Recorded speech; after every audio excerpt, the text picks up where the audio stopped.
সুন্দর লাগতেছে। এই জায়গায় দাঁড়িয়েছিলাম অনেকক্ষণ। দাঁড়িয়ে থাকতে ভালো লাগছিল এই সবুজ দৃশ্যগুলো দেখতে। এটা হচ্ছে সেই প্রথম দেখার জামা, এখনও আছে। সেই ২০ বছর আগের ঘটনা। হ্যালো এভরিওয়ান, আজকে ব্লগটা শুরু করলাম সেই পুরনো দিনের পোশাক আর আজকে সারাদিনে কি করলাম, কার জন্য এত অপেক্ষা করছিলাম সব কিছু নিয়ে। প্রথম দেখা কেমনটা ছিল এখনও একটু একটু মনে আছে, যদিও ২০ বছর পার করে ফেলেছি। ২০ বছর মানে দিন গুনতে গেলে অনেক দিন। সম্পর্কের এতটা মধুর থাকলে এত বছর সংসার করা যায়। সংসারটা সুখের আর দুঃখের যেটাই হোক, সব মিলিত সংসার, তাই না? শুধু সুখী যদি থাকতো তাহলে আর বাকি সময়গুলোর মানুষ হিসেব করতো না। আর ঠিক এইভাবে দিন মাস বছর পেরিয়ে পেরিয়ে এখন ২০টা বছর পার করে ফেলেছি। কত হাস্যকর, তাই না? আমারটা মনে হয় এই তো সেদিন মাত্র আমাদের বিয়ে হয়েছিল, সেদিন মাত্র আমাদের দেখা সাক্ষাৎ, তারপর বাচ্চাগুলো এত বড় হয়ে গেছে। আজকের এই ড্রেসটার বয়সের কথা হিসেব করছি। প্রথম যেদিন আমি আমার সম্পর্কের জের ধরে আমার স্বামী, তার মানে বাচ্চার বাবা, ওর বাবা মার সাথে দেখা করিয়েছিল, সেদিন ওর বাবা মা আমাকে এই পোশাকটা গিফট করেছিল। আমি আজও যত্ন করে ভালোবেসে কত আগলে রেখেছি। দেখতে অনেকটাই সুন্দর সেই আগেকার দিনের জামা। আমি এতটাই রোগা পাতলা ছিলাম, এখন ডবলের ডবল, 2 ডবল পোশাক লাগবে হিসেব করলে। এখন হাসি পায়। যে কারোরই পাওয়ার কথা, কারণ এই পোশাকটা দেখলে মনে হয় এটা ছোট একটা বাচ্চার জামা। অথচ তখন আমি মাস্টার্স কমপ্লিট করিনি, মাস্টার্স পড়ছিলাম। এতটা না রোগা ছিলাম, হিসেব করলে মন বলে আমি এতটাই রোগা ছিলাম। আর এই পোশাকটি আজকে আমার রোজ পরবে এত ছোট বয়সে, তবে ওর অনেকটাই ঢিলেঢালা হয়ে যায়। আমি পরেছিলাম অনেকটা ফিটিংভাবে, কারণ তখন সেই যুগে ছোট জামা আর ফিটিংওয়ালা জামা খুব চলছিল।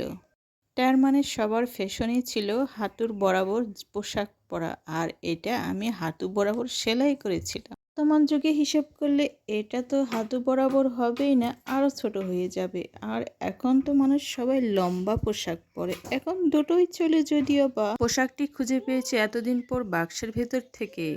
সুন্দর জামাটি আমার এখন যে মাপে কতটুকু হবে আমার সেটাই বলা বাহুল্য। যাই হোক, আমি তো যত্ন করে রাখতে পেরেছি, কতজন আর এমন স্মৃতিগুলো যত্ন করে রাখতে পারে।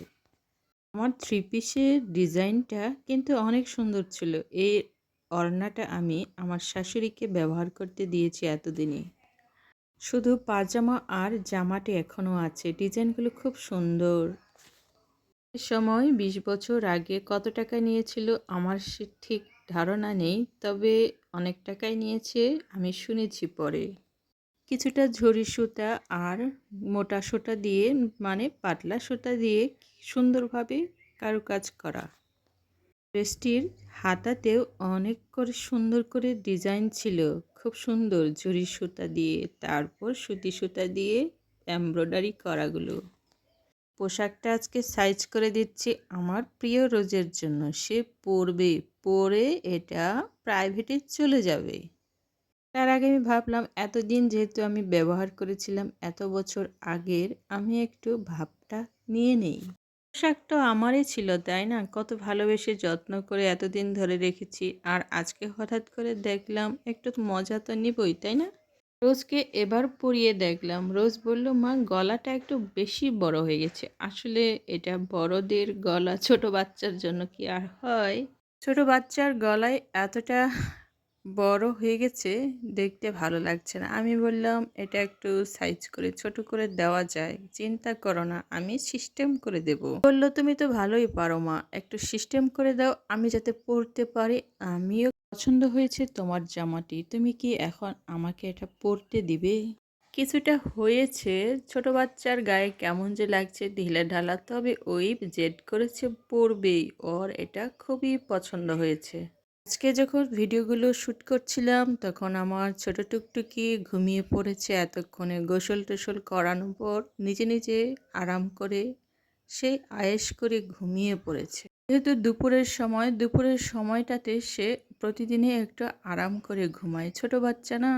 আর রোজ দুপুরের খাবার খেয়ে একটু বিশ্রাম নিয়ে প্রতিদিন একটু করে কয়েক ঘন্টার জন্য কষ্ট করে প্রাইভেটে চলে যায়। তাই আমি এই সময়টা দুপুরে ঘুমাই না, ওর জন্য সময় দেই, ওকে রেডি করে দেই আর পড়াতে যাতে চলে যায় সেজন্য ওকে প্রস্তুত করি। প্রস্তুত ড্রেসটা পেয়ে অনেকটাই মহা খুশি, এতটাই পছন্দ হয়েছে, শুধু গলা দিয়ে বারবার বলছে মা একটু ছোট করে দাও, সিস্টেম করে দাও, পিছনটা না হয় সেলাই করে দাও।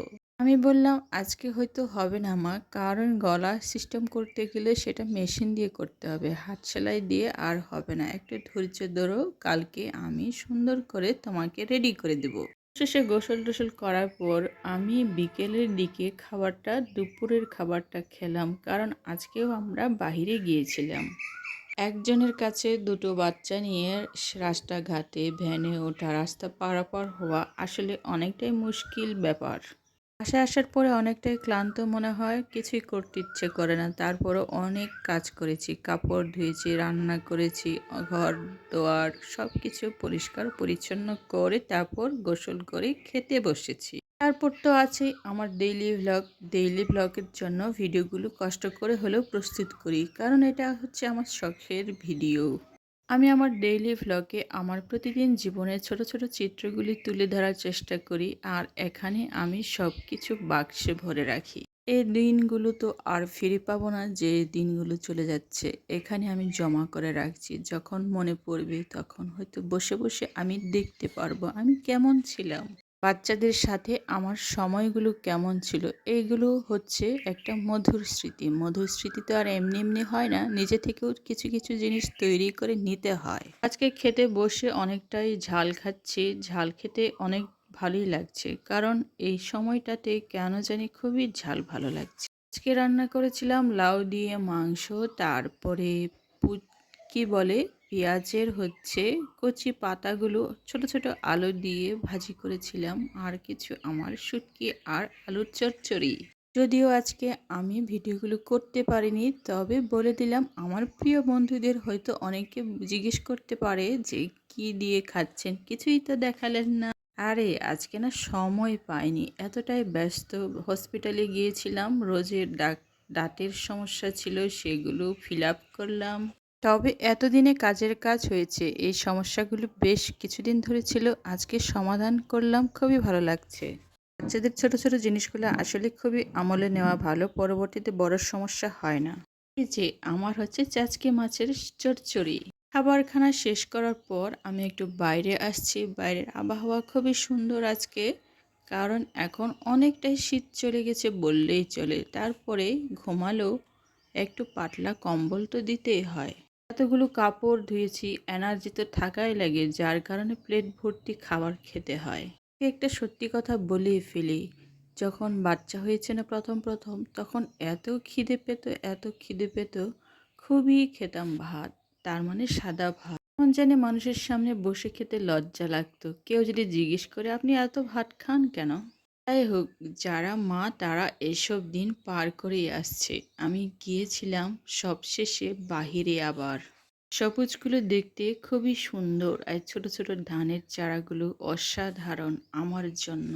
আমি বেশ কিছুদিন আগে অনলাইন থেকে কিছু জিনিস অর্ডার করেছিলাম, আজকে লোকটি বলল যে নিয়ে আসছে, আমি যেখানে থাকি সেখানে, তাই আমি চটাং করে চলে গিয়েছি সেই জিনিসটা নিয়ে আসার জন্য। তা কেমন ছটফট করছে, কখন দেখতে পাবো, তার সাথে আমি আমার প্রিয় সবুজগুলো কিছুটা দেখে নিচ্ছি, মনে কত শান্তি লাগছে। এতটাই শান্তি লাগছে, খুবই ভালো লাগছে, সময়গুলো আসলে খুবই সুন্দর। এখন কোনো বৃষ্টি নেই, তবে চারিদিকে শুধু ধুলো। আম গাছেও অনেক মুকুল এসেছে, এখন মুকুলগুলো এত ভারী হয়ে গেছে গাছে, দেখতে খুবই সুন্দর। কিছু গাছে এতটাই ফুল এসেছে মনে হয় আমগুলো একবারে ঝুঁকে ধরবে এক একটা গাছে। আর কিছুদিন পরে মুকুলের পরে ছোট ছোট আম ধরবে গাছে। এখানে দাঁড়িয়ে অপেক্ষা করছি, আর অনেক প্রকৃতিও আমার সাথে দেখা হয়ে যাচ্ছে, দুটো কাজ আমার একসাথেই হয়ে গেল, কি সুন্দর সময়, তাই না? হ্যাঁ, আমার অপেক্ষার পালা শেষ, এই তো ভদ্রলোকটি চলেই আসছে আমার পছন্দের জিনিসটা নিয়ে।